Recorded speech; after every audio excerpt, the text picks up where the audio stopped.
Hello everyone, my name is Samuel Onyamane and I'm so excited bafethu sinamhla wabheke siyaqhubeka with our sign language section which is powered by visual communication. Thank you so much bafethu for the support that you are showing. And bafethu namhla wabheke sizabe sikhulumisa emaduze nemadons ke bafethu.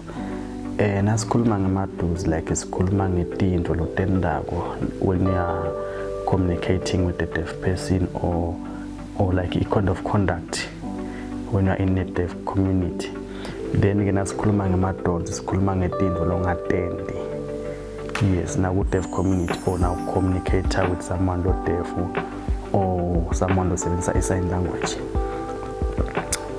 Bafethu ke nyalo sitaqala like sibuke ukuthi if ufuna attention yomuntu lo deaf, let's say you are in a room usendlini ufuna attention yomuntu lo deaf akakuboni nangabe leyo lendlu inagezi ke you can just turn it off the switch.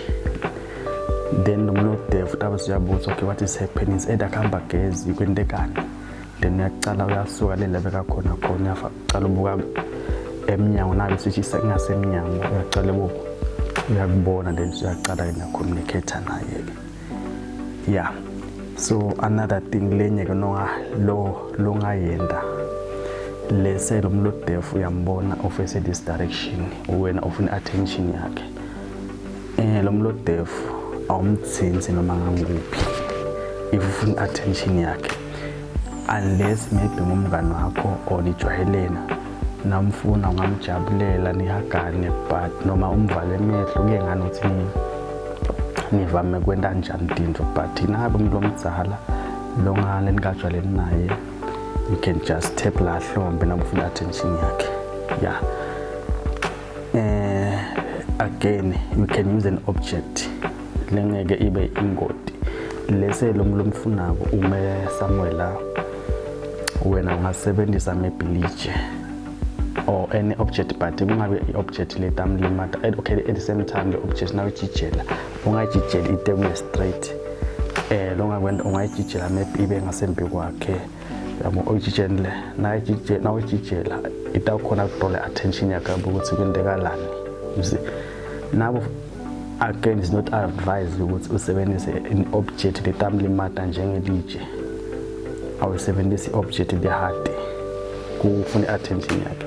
Now the object noyijijela ibe ngasembi kwakhe not direct yena.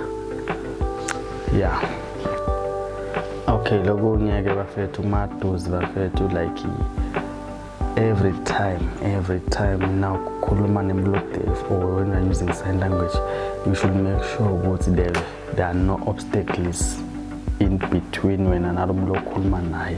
Lese nje simile kaso siya communicate sisenza sign language akukavumeleki ukuthi la mkhathini wethu ube khona lo wengcakho nabe uyasikhanda simile sikhuluma sign language simile sibukene ungamani uthi encisini then bese uyaqhubeka because nasi communicate suke sibukene like indlebe tethu ndamehlo. So nathi uqhamuka nje nasititi wenza la mkhathini once over is confused, so uyasiconfuse uyasiphazamisa. It's better ukuthi okay ngicela ncisini ngicela kwenza siphoze lebe sikhuluma ngako bese soyenza. Again inzaba now communicate nemuntu deaf or when you are in deaf community you should make sure ukuthi buso bakho more visible kude like mascarf ukuthi okay bukuvalile sekufika la mpumleni phenze ufake nesigqoko because there is another information ngeke ngithole la tandleni nasa communicate but ndayithola la busweni bakho le ration yakho lama emotions akho. So every time make sure ukuthi buso bakho more visible enough biyabonakala. Again yenda ngena kancane kule this part, if you are a sign language interpreter maybe you are interpreter my bracelet like the one I'm using here, my rings, my watch are not allowed, in my false teeth it's not allowed. The thing that katitelako because like they say now is interpreter but the deaf people but those are a contract in focus bafocus la mawash because sometimes la mawash ayakhatidela baphazanyisa into omini esekhatidela yabo angasa-focus on what you are doing. Yeah, so let's continue bafethu. We are talking about my do's and don'ts. This brings us to the end of our section for today. Don't forget to like, subscribe, comment, share. See you next time.